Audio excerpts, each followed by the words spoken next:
Hello everyone, this is the FIDE Master Santagati, and in this video I'll show you a game that I played in the tournament of Floresta.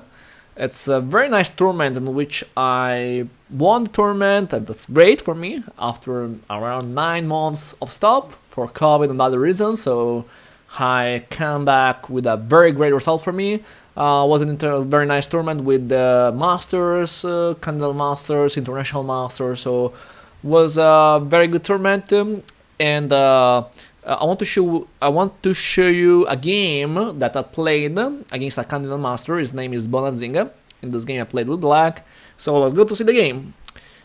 He played e4, I played e5, so the king's game, and after that knight f3, knight c6, bishop e5. That's the rule opens. It's a very interesting opening in which white is trying to make pressure against the knight to pressure the pawn on e5, and now played a6. The bishop is forced to go away, or maybe trade. The pawn is not in danger because if he takes, and I take with the d pawn, very important, and after knight e5 I can just play queen d4 with a double attack, so I can take back the pawn with tactics, so it's not a problem for me. For this reason, after a6, white played bishop a4, knight f6. Always I attack e4, so the e5 pawn is safe. Castle, bishop e7, and then rook e1. After rook e1, my pawn e5 is under attack because this pawn on e4 is defended by the rook. So if I play another move, imagine I play, I don't know, h6, that is bad. I can just take the knight, I take with the pawn, and then you can just win my pawn for free. So for sure it's a mistake. For this reason, it's important for me play now the move b5 to force the bishop to go away. Then bishop b3, and I played castle. A4. This was a new move for me. I'm not a very big expert about the rule opens, so it's one of my first games that I played with this opening, and I didn't know very well the theory, so I thought bishop e7, but to be honest, my idea is always try to don't take too much the initiative if I'm not sure, so I decided to play bishop e7, that it's okay. Even if also before was good, probably before it's maybe slightly better, but the idea is that I will play letter d6, knight a5, c5, that's, but okay, not a problem. So I played bishop e7, then d3, and d6. Very important, usually in this kind of position, the black plan is knight a5 followed by c5 to take space on the queen side, but in order to do that, it's very important to keep the pawn e5 defended, because the knight on c6 has a job. His job is defend the pawn on e5. So first is important play d6 to defend the a5 pawn, and later I will be able to play knight a5. That's the reason about that. So then he played bishop d2 to stop my plan. Now I said, what to do? That's my plan, knight a5. Now I can play knight a5. So it's very important have more ideas for sure. Only one idea, maybe you can stop that. So my idea was play knight e7 because in the future I can play king h8 f5, maybe to attack the king side, or even knight c5 looks interesting to play b4, or maybe attack the opponent a4. So I have more reasons about that. He'll play knight c3, that is good because with knight c3 is attacking my pawn. So I play knight e4 because in this way I can defend my pawn with a knight. And he played bishop a2. Yeah, because with my knight on d4 I can also attack the bishop and then threatening to weaken his structure. So if I take here, he has to take with the pawn, and double pawns here are not very good, also because the d3 pawn would be weak. So for this reason I played bishop a2, I played c6. c6 is to defend better the d5, and also to stop the square d5. I would like to allow him to play the knight on d5, because maybe with the knight on d5 he can offer some trades, and he can also play in the future c3 to force my knight to go away. And I don't like to make many trades, because when you play to win and when the position is around equal, in order to play for the advantage, it's very important to pay attention about the trades. So trade sometimes, but trade only if you are forced to that, or only if you take an advantage. So it's very important. Keep the piece in the game to make complications, to play complicated game. So he played b4, that I don't like. I think it's a waste of time and also big weakness because before is undefended. And I played king h8 because my idea was play f5 now to attack on the king side. Now he played bishop e3, and this was a clear mistake because now I can play the strong move knight takes f3, and after queen takes f3 I can play f5. f5 is a very strong move because yeah, it can take my pawn, but I can push d5, and then I can threaten the fork and I can threaten the pawn. So I take back the pawn with a very strong center and with a very good attack. That's my idea. But he decided to play that to keep the pawn on e4, but then I have f4, d5 anyway, and knight f6. So I win a lot of tempo in this way, and my position is very good. Queen d1, bishop takes d4, rook takes e5. So I won the pawn before giving the pawn e5. Usually the central pawn are much more important than the side pawn, so in general the pawn e5 is more important than the b pawn, but in this particular case it's more important for me open the position to attack his king, because his king has few defenders, and now for example this diagonal can be opened for my pieces, or even this diagonal can be opened for my pieces. My knight sometimes can jump, so have some good ideas to attack. So I play bishop c5, threatening moves like bishop d4 with double attack, and maybe b4 to exploit the pin of the knight. So he played bishop e3. Now the fork doesn't work because I think after the fork it's possible, but then rook c5. So I didn't like this option, so I played bishop d6 with a simple idea to trap the rook and to attack the white king. And now if white plays rook g5, I think I'm very good after d4. This was my idea because it's a fork, so it has to take. And then I can play bishop h2, king h2, followed by queen d4. And I'm great because I now have a double attack. I'm threatening queen h4, king and rook, and at some time I'm also attacking the knight, so I think now black is simply winning.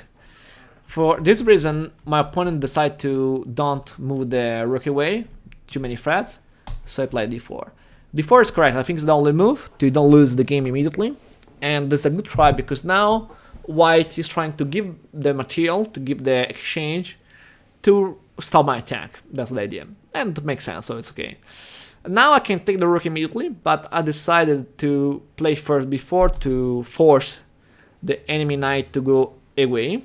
So the knight went to b1 now, and after that I played bishop takes e5, pawn takes e5, knight e7.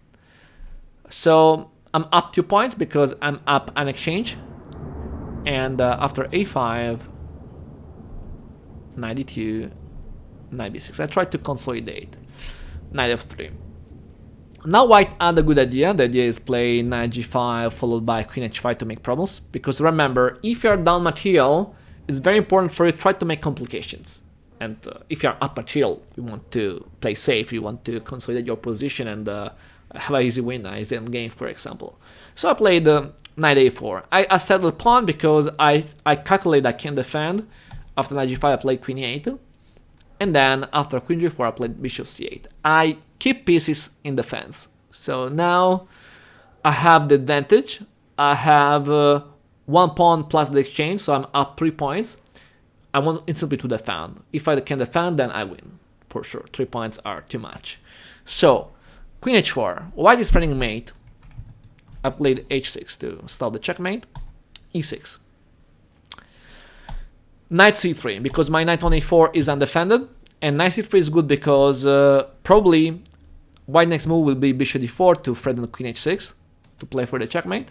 So playing knight c3, I stop bishop d4, because if bishop d4 I have check on e2 with a fork, and the knight and the bishop is lost. So rook e1 to defend the square e2. Now bishop d4 is available, but I can play simply king g8 to threaten the knight and remove a potential pin on this diagonal. So now white played bishop d4.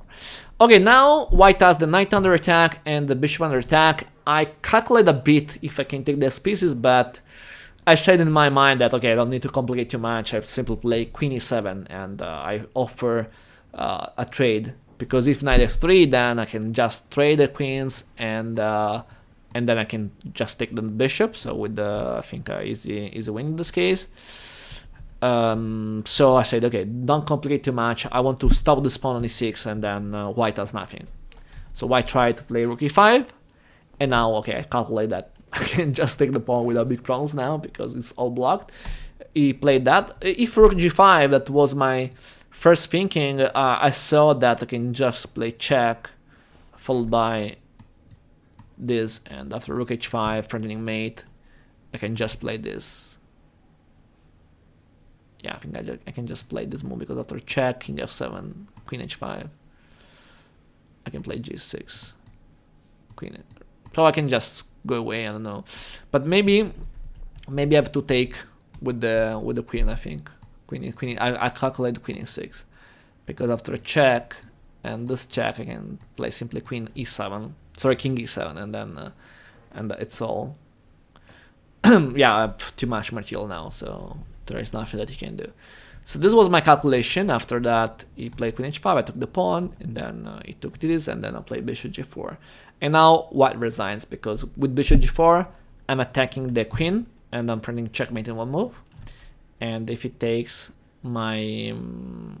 if he plays check, on g7, I can just take the rook, and I can just take the queen. So now my material advantage is too much. For this reason, I'll resign. I think this game is quite interesting for many reasons.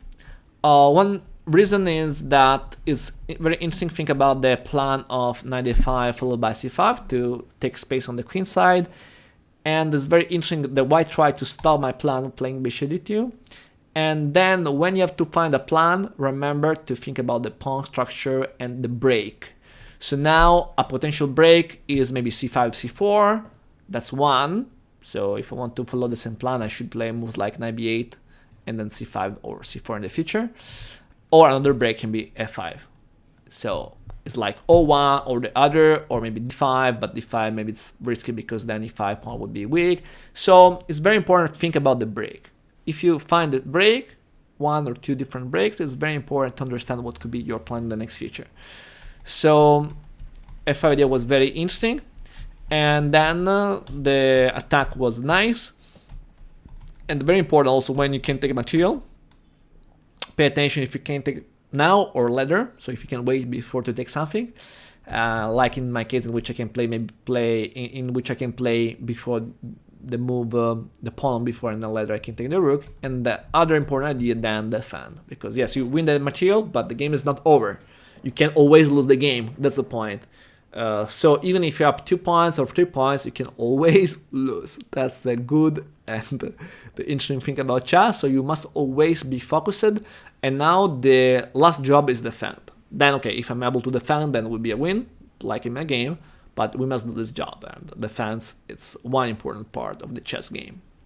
I hope you enjoyed this video. And we will, I hope to see you soon for other videos here. So have a good day. Bye.